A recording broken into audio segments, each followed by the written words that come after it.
Hello, you're watching Shalom World News. I'm Donna Villa from Chicago, USA. Here are the latest headlines from around the world. Pope Francis has requested prayers from the faithful for his trip to Bahrain from November 3rd through the 6th. He said that every meeting and event would be a fruitful occasion to promote, in the name of God, the cause of brotherhood and peace, for which our times are in extreme and urgent need. Yesterday's Solemnity of All Saints had Pope Francis lead the faithful assembled at St. Peter's Square for the Angelus prayer. He gave his heartfelt thanks to the King of Bahrain, the authorities, the brothers and sisters in faith, and all the population of the Persian Gulf country. He also thanked all those who are working in preparation for the visit. The Pope concluded his address by asking for prayers for his journey. With just hours left for the Apostolic Visit to Bahrain on Thursday, November 3rd, all preparations are in the final stage to welcome Pope Francis.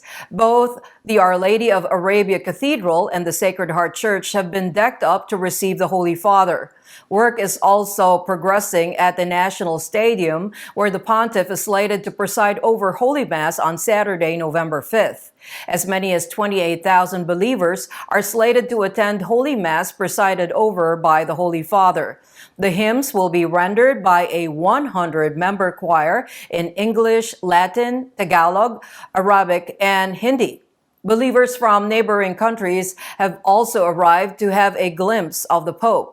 There is excitement among the faithful of all nationalities and age groups as they eagerly await the first visit of a Roman pontiff to the island nation. We Hindi speaker and Urdu speaker, we all are very excited for our Pope Francis, and we are welcoming him from hearted and soul and mind. So welcome, Pope Francis. So I believe meeting Pope Francis will cause a very good thing in my life. So it's my pleasure and it's a good news. I'm happy to have that news in me. So we are excited. For many, it is a godsend occasion to take part in the Mass presided over by the successor of St. Peter. Preparations are also nearing completion at the government level for the Pope's visit with the King, high-ranking officials, and leaders of world religions. Security cover has also been tightened ahead of the high-profile visit. The National Health Service, or NHS, of England has released new guidelines for the treatment of kids who experience gender dysphoria. It has cautioned that the condition in most cases only a passing phase, and it limits the use of sex-changing medications and puberty blockers. Gender transitioning may have major effects on a child's psychological function, according to a review of current regulations, which led to NHS's updated treatment policy that was made public last week. The modification comes after the Tavistock Clinic, previously the largest gender clinic in the world, was shut down due to complaints from patient families and issues revealed by an outside review. The comprehensive guidelines provided by the NHS mark a departure from the gender-affirming care paradigm. A new report in the U.S. shows there have been 22 more times of attacks against pro-life groups since the leak in early May of a draft Supreme Court opinion compared to attacks on pro-choice organizations. John Lott, the founder and president of the Crime Prevention Research Center, said on Monday, October 31, that the overwhelming narrative in the media is the claim that those on the right are responsible for most of the politically motivated violence in the U.S.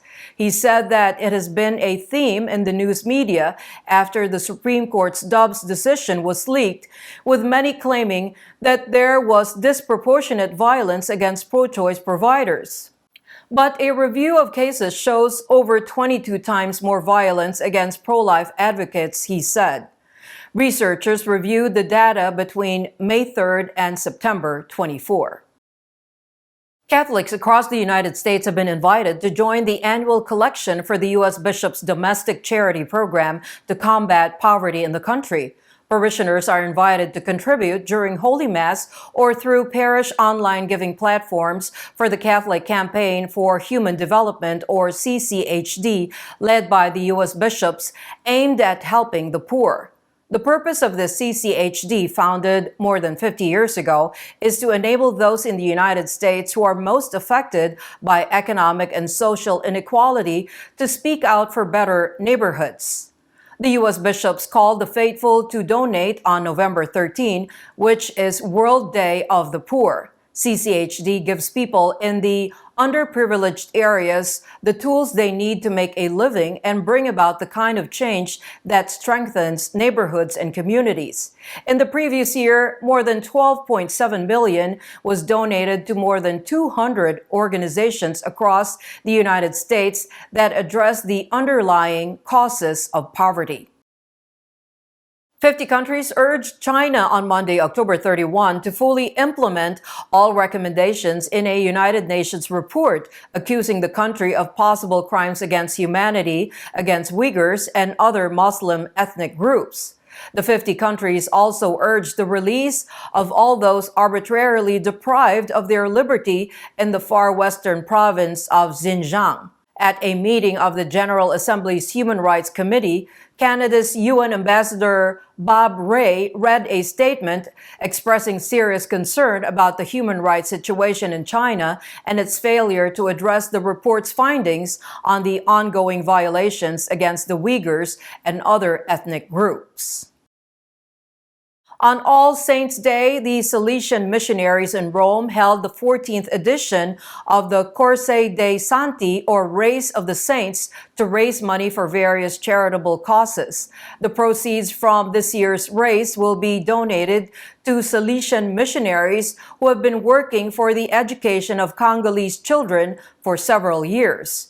In the men's category, Celestine Dikumana of Burundi crossed the finish line first, while Lucy Mawia Muli of Kenya came first in the women's category.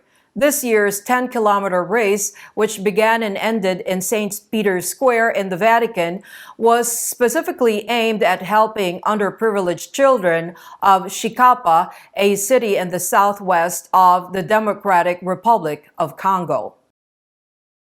On Monday, October 31, the National Conference of Bishops of Brazil, or the CNBB, issued a statement which called on the people to reconcile and seek the common good. This came after socialist leader Luiz Inácio Lula da Silva defeated right-wing leader Jair Bolsonaro on October 30 by a margin of 2 million votes. The conclusion of the 22 election summoned us even more to reconciliation, essential to the new cycle that is opening, said the bishops. Now everyone, without distinction, needs to accompany, demand, and supervise those who have achieved success at the polls, they explained in the statement. The exercise of citizenship does not end with the culmination of the electoral process, they added. Several foreign leaders, including President Joe Biden, called Lula to congratulate him as soon as the South American nation's electoral body declared his victory. Hundreds of faithful thronged the streets of Santa Cruz in Bolivia, calling for peace in the conflict-affected country. Believers of the Bolivian Commercial Center took to the streets seeking peace following the rising tensions between the government and the civilians. A special Mass for Peace and Unity was celebrated at the Christ the Redeemer Church and was presided over by Archbishop René Legue of Santa Cruz. The church has been calling for peace dialogue amid the surging violence. There is an indefinite strike by the civilians of the Santa Cruz region as authorities fail to conduct the population and housing census, which decides how the economic resources and congressional seats will be distributed in the region. The faithful of the Santa Cruz Archdiocese have been meeting to pray the Rosary and to celebrate Holy Mass, calling for dialogue and peace in the region. A coalition of thousands of Catholic and religious medical professionals here in the U.S. sent a letter on November 1 confronting 3 top medical groups that had urged the Justice Department to investigate and prosecute critics of gender-affirming medicine. We write this open letter in response to your correspondence dated October 3, 2022 to Attorney General Merrick Garland, said the Catholic Medical Association, or CMA, in its letter. The CMA is a national organization of more than 2,000 healthcare professionals that uphold the principles of the Catholic faith and the practice of medicine. We call upon each of your organizations and other professional associations to join organizations we represent in critical appraisal of the merits and limitations of current scientific evidence in the growing field of gender medicine, the letter stated. The Food and Drug Administration, or FDA, here in the U.S. is warning about the dangers of health professionals prescribing an abortion drug to women before they are pregnant after it had previously loosened restrictions on the drug. Some abortion providers are participating in the advanced provision of these abortion drugs in response to state abortion restrictions following the Supreme Court's recent decision to overturn Roe v. Wade.